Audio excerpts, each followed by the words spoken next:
What's up, everybody? Welcome back to Flight Simulator X, and we're doing a flight from Memphis where we last left off here in the 727, and we are going to fly to Nashville. So very quickly, before we get in and get the airplane ready to go, we've been sitting here, and I was going to show you the cargo loading process, but we're actually going to be unloading the airplane completely on this one. So let me show you how you do that. So first things first, we're going to make this small. Don't need it to be that big. And it's not legit when you unload it, like I said. So what we do is we bring out, we have all the ULDs here, and we're actually going to be empty. We're going to fly up there empty, so we need to take out the remaining 6. So let's go out with this can. Here it comes. As you can see, starting to do it now. And then what you have to do is not legitly at all, back the entire loader away, let it come down, and then once it's back there, then we can put it on the ground instead of being in the airplane. So then we bring it forward and up again, like so. And let's take another can out and empty this sucker out. Got 24,000, I think is what we're going to have total in the fuel, about 8,000 each one. Let's see here. Yep, back it away. This is how you unload the plane. It's not how you do it in real life. Obviously, we would never drive the loader away. No reason for that, but it's just a long, tedious process of doing that. Not a big deal. Pretty easy. There we go. 3 more cans after this. So we'll back it away. Like it so. And then we will take that off. Come back up to the plane. Up goes this. Out comes the second to last can here. And I got 3 in there, don't I? Yeah, I do. That's not a big deal. Then we just back it away so we can get rid of it. Like so. And you load it the same way. You just do it opposite for loading it. So yeah, we were doing a charter flight for UPS.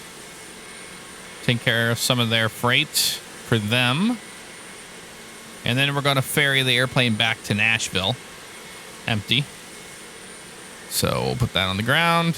And then 1 more can to get. Just 1 more can. There it comes. Last can. The airplane will be empty after that, like so. There we go. And back it away. There you have it. And that's it. So what I do is I'll hit save. And when I do that, it's going to reload some animation. So I'm going to get everything back to normal after I hit save. Alrighty. And we took care of that. So now we will be ready to close the cargo door. So let's go ahead and close the main cargo door. And we'll go ahead and close up everything here. The main door and air stairs on the front, which are deactivated on the real 727 cargo, or most of the cargo ones, they deactivated those. So in they go. They would usually use the rear air stairs like we did last time. We can go and pull chocks because the parking brake is set. So they're going to pull the chocks like so.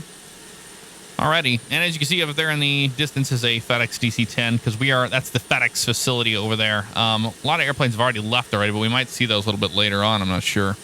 All right, everything looks secure outside. So now we got to do our departure briefing and all that good stuff before we start the engines. And I will do that by telling you what we're doing today.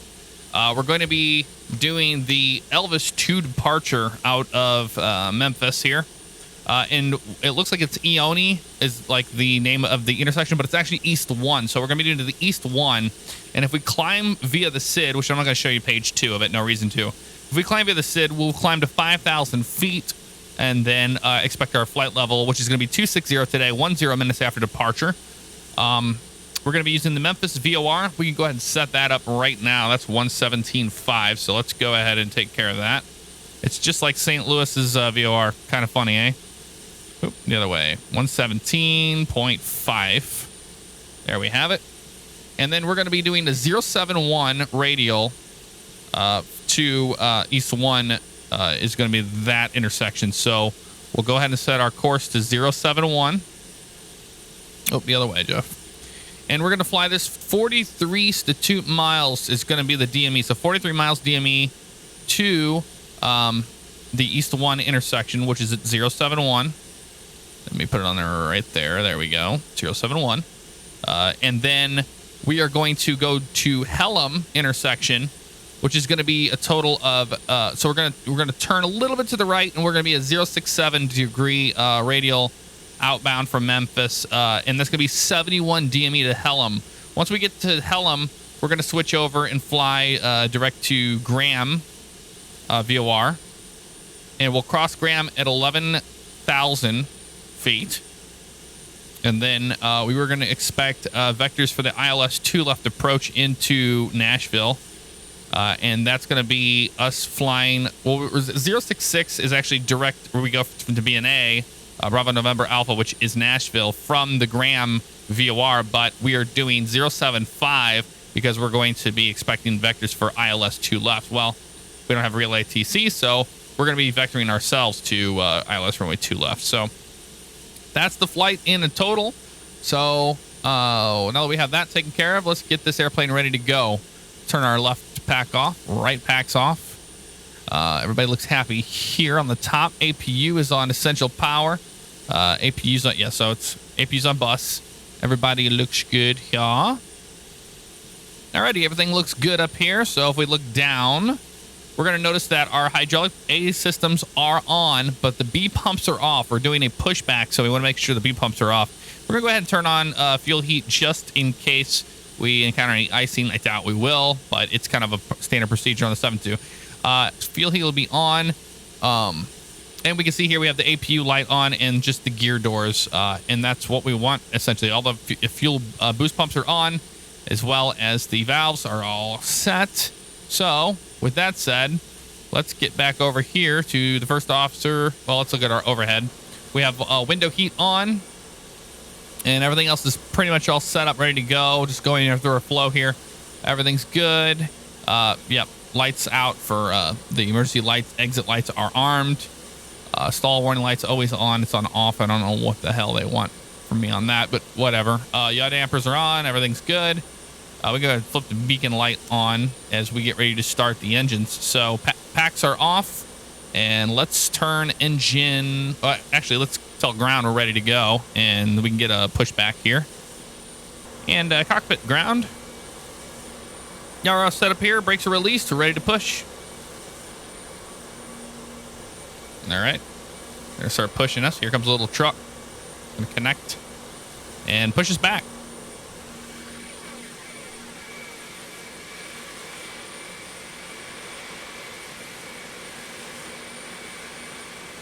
All right, you guys are clear to go ahead and disconnect the tow bar. Brakes are set. Oh, we gotta make sure our brakes are set. There we go. We're actually gonna be doing a hard 180 spin around. This is a really weird ramp. Okay, and let's go ahead and start engine 3, please. Alrighty, we're gonna turn our engine APU bleeds on for 2 here, and there they go. Cooling doors are gonna be closed now for the start, and we can go ahead and start engine 3. We're clear on 3, sir. Clear on 3. Starting 3. Keep an eye on N1 rotation here. Right here, %1. And we're going to wait for this little dial to get to 20%. We'll add that fuel to start, not to idle yet. So wait to get it to 20. There's 20, and put it into start mode, like so. Low pressure rising, EGT rising with start valve will be closed. We'll go ahead and close that guard. Starting engine 2.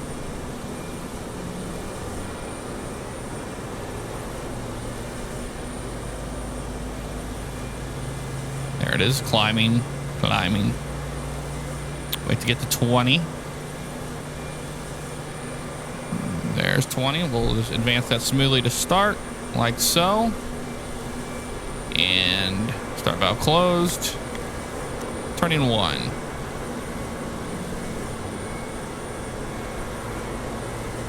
Monitoring our all of our gauges there. Make sure we have no hot start. Everything looks very good. Coming on 20. Add it to start. There we go. Wait for the light to go out. Let the engine stabilize. Double check everything's back. Flight throttles are at idle. And now we can move our start levers to idle. There we go. Let's put 5 units of stab trim. Flaps 15, please. That'll be good. Let's move up here and let's turn our weather radar on. Let's put it on test mode for now while we get ready to go. Alrighty, engine started. We can turn on hydraulic B pumps now. Lights extinguish. We can shut down the APU. Don't need it anymore. Let's do that.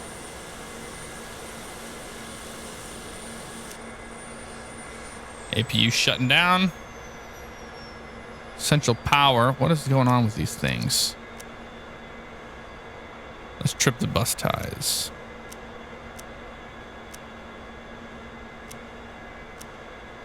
There we go. I don't know what the hell was going on there, but we want all the lights extinguished like so. Central power is on Gen 1. So all of our power is set to 1. Double check our fuel quantity today. Looks good. All right. We're pretty much ready to taxi. All we have to do is listen to ATIS and get our information. Victor. 235 at 6. Okay. So we're good on everything else, like everything else from Active Sky. Let's go ahead and just tell them that we're going to be departing to the east. Let's see what runway they're going to give us.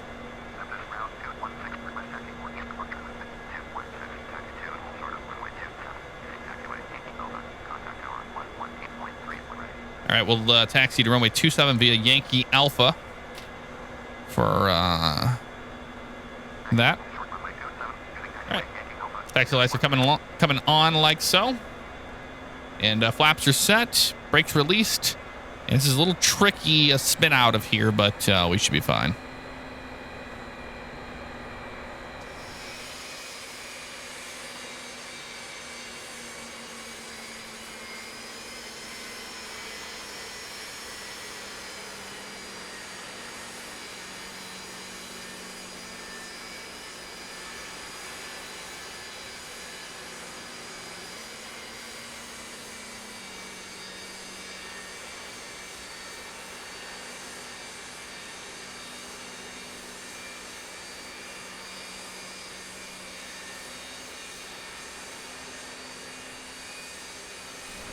All right, so we're using Yankee and Alpha. So this is Yankee here. We're going to make a right on Yankee, and then we're going to take Alpha down to runway 27.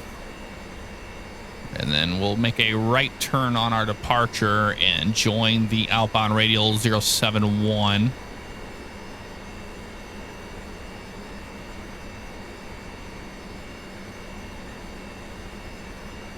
Like so.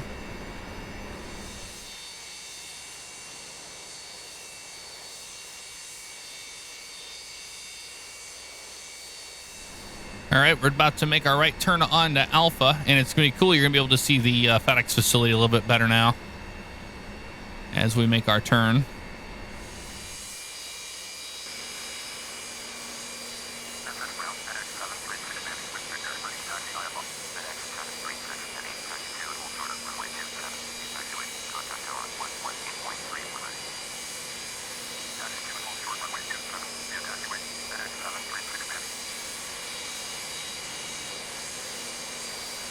And there's the FedEx facility there. You got some DC-10s.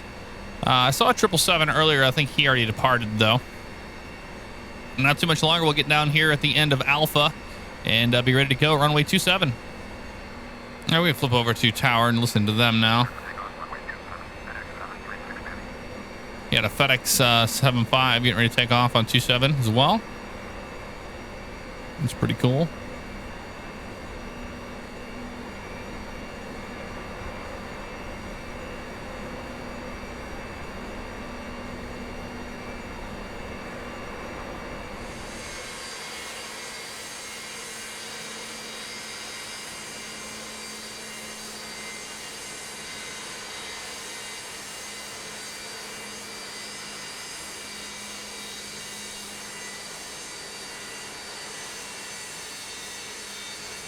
Alrighty, holding short runway 27. Let's call up ground, let them know where to go. Or the tower, sorry.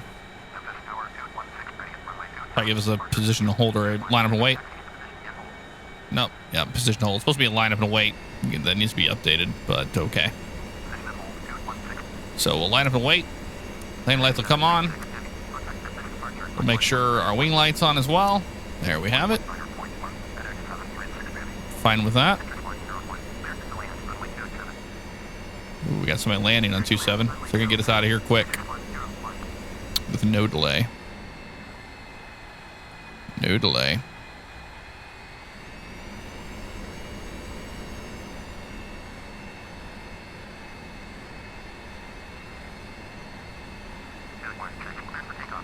Clear for takeoff on 27. We're no delay. So we'll spool up the engines. Make sure they're stabilized. You can see that 5.7's doing the Elvis 2 departure as well. And takeoff power set. Shouldn't take too long to get to V1 today since we're completely light. And we've only got about 16,000, or sorry, way off, 24,000 pounds of fuel. That nose get a little light on the skids there. Skids. Light on the nose. Gear. There's 100 knots. Cross check with our first officer.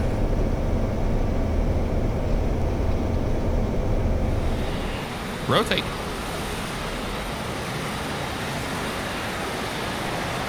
Positive right. Gear up.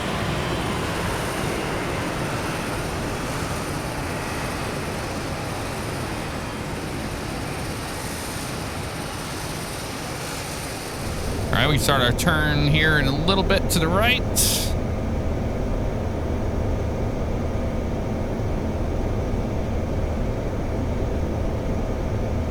We're keeping our flaps in right now. We can start bringing them up. Flaps 5.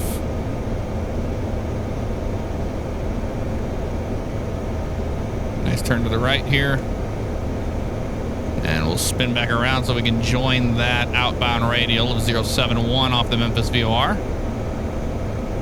Climb to 5,000 feet. Forgot to slide that sucker up to 5,000. 5,000. There we have it.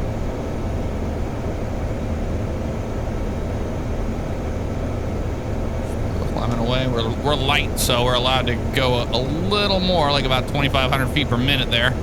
We start clean up our flaps, 200 knots. Still turning out from Memphis, which is cool. You'll see Memphis down there on our right here shortly. Oh, we should. Just wish I got a better frame rate in the Captain Sim 7 too. Just really is a shame that I don't.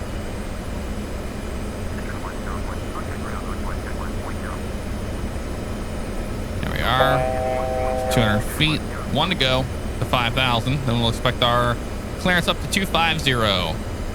So let's get an intercept heading now, so we can intercept this this guy.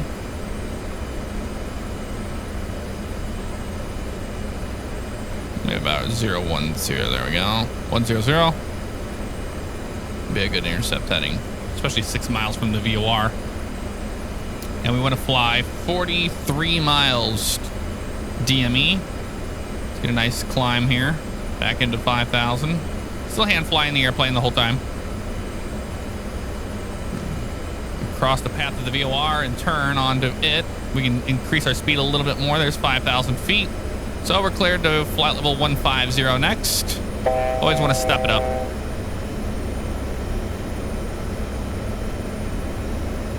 Three, 4, and 5. 15,000. Add some more power. Go to 250 knots. Still hand flying her, trimming it, waiting for that outbound radial to come sweeping across so we can fly onto it.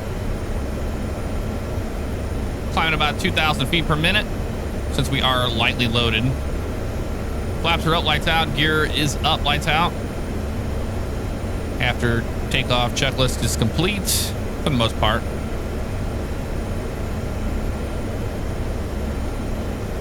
Watch that 250 knots. Start pulling back our power a little bit here.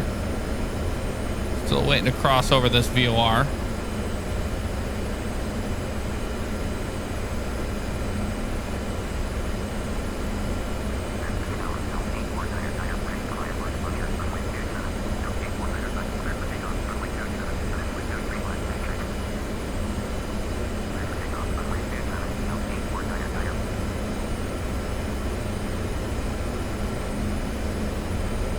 me go ahead and flip our weather radar on, just in case. I don't think we're supposed to... From what I saw on the weather radar, there wasn't anything between Memphis and Nashville, so it should be a pretty nice, easy flight for us today. There's 8,000 feet.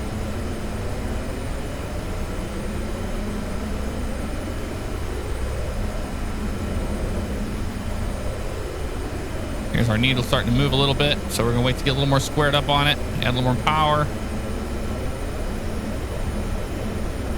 So holding a nice climb rate.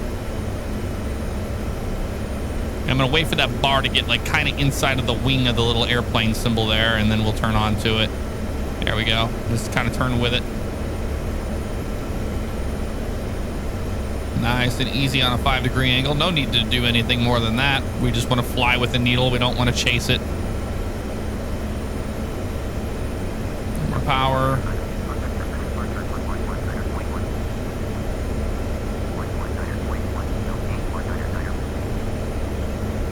Starting to get good there. Still a healthy climb.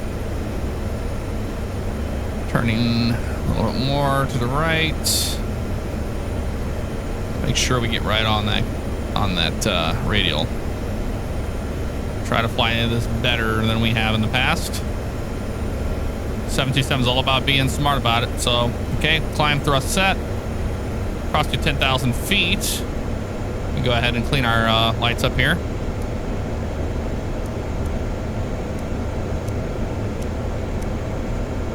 There we have it. All right, well now we can turn on to our radial completely, since it's lined up. Roll off on it like so. Watch our climb rate here. Even though we've got more speed and power, still got to be careful on it. All right, so we're good there. We can open up our Sperry, and we're gonna go nav lock on, and we're gonna go ahead and engage the autopilot system to nav lock, and we're gonna watch our VSI here. And just maintain about between 1,500 and 1,800 feet per minute.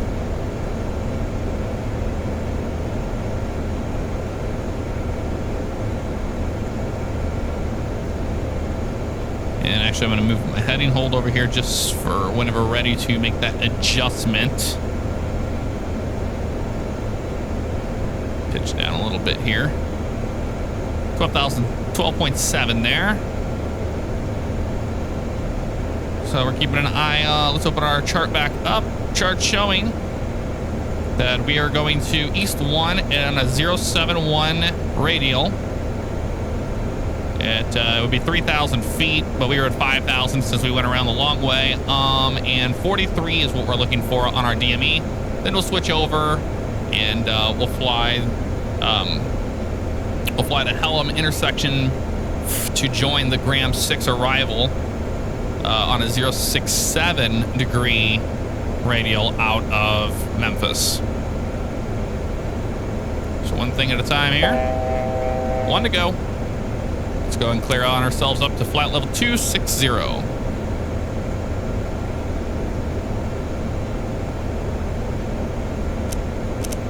There we go, 260. Put our autopilot away for now.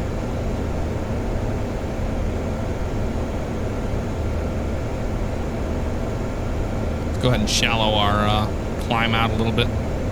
Bump it a couple times.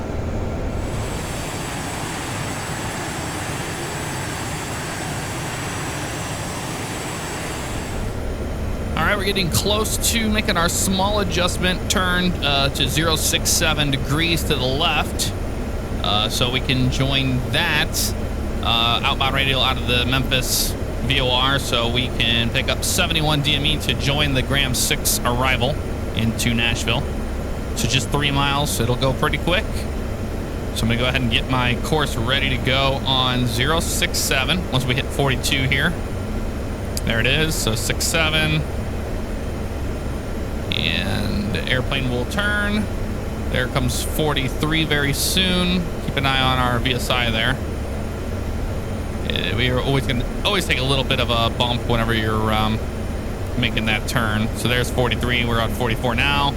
So we've already made our turn. We're going to join this outbound radial of 067 off the Memphis VOR. And we should be good to go there. We're over 18,000 feet. We can reset our altitude to 299.2 for standard pressure. Of course, the altimeter. Now the plane should start turning to the right here in a second. And we'll join back on our original course here. I'll go ahead and pitch the airplane up a little bit more. Watch our speed. Increase that a little bit more in there.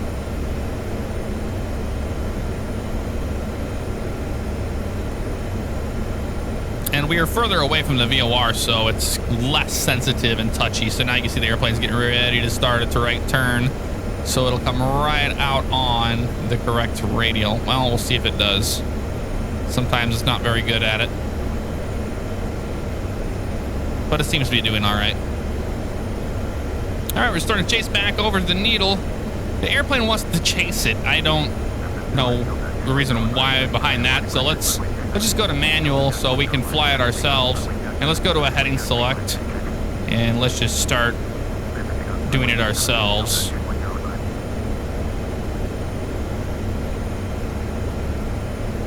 There it goes, a little bit more. Now we can just click it and adjust for the wind a little bit too. That'll help.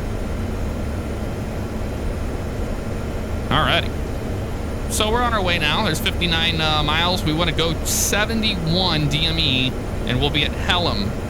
So when we open up the Graham 6, you can see Helm intersection there. Then once we cross Helm, we're going to go direct to Graham VOR, and we'll fly to it. We want to cross over Graham at 11,000 feet. So I don't know if we're going to make our altitude today. I thought we were going to, but it's a little shorter of a flight than I thought it was going to be. I'm thinking maybe flight level 230 is our best bet, so we'll go with that.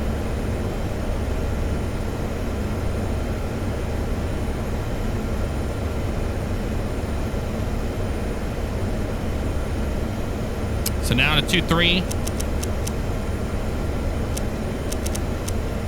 There we have it. Be ready for it on the autopilot.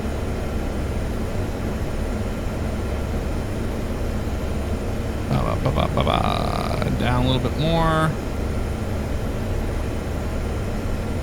Wait for 230 to come up, and then we'll hit our altitude hold switch, which is coming up right here. And bam, there's 230. Altitude hold on. We're at 067 DME from Memphis, waiting on 71, and we'll make our turn. We'll continue on our heading, and then we're going to pick up the Graham VOR.